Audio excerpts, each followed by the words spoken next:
સુરત શહેરમાં કાયદો અને વ્યવસ્થા જાળવી રાખવા માટે પોલીસ સતત પેટ્રોલિંગ અને વાહન ચેકિંગ સહિત રીઢા ગુનેગારો પર નજર રાખી રહી છે. તો સુરતના પરપ્રાંતિયોથી ખદબદતા લિંબાયત વિસ્તારમાં ગુનાઓ બનતા રોકવા સતત પેટ્રોલિંગ અને વાહન ચેકિંગ કરતી પોલીસે એક માથાભારે તીક્ષ્ણ ચપ્પુ સાથે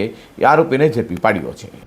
સુરતમાં એક તરફ ગુનેગારોનો આતંક મચાવ્યો છે અને રોજેરોજ હત્યા સહિતના વધી રહેલા બનાવ લઈને શહેરમાં શાંતિ સલામતી અને ભયમુક્ત વાતાવરણ ઊભું કરવા તથા કાયદો અને વ્યવસ્થા જાળવી રાખવા માટે સુરત પોલીસ કમિશનર અનુપમસિંહ ગેહલોત, અધિક પોલીસ કમિશનર બલરામ મીણા, નાયબ police commissioner doctor Kanan Desai અને ઇન્ચાર્જ મદદનીશ પોલીસ કમિશનર સીયુ પરેવા દ્વારા આપેલી સૂચના લઈને લિંબાયત પીઆઈ ડીડી ચૌહાણ અને સેકન્ડ પીઆઈ ડીબી ચાવડની ટીમ પીએસઆઈ કેપી જાડેજા અને પીએસઆઈ જેજી ચારણ સાથે પેટ્રોલિંગમાં હતી.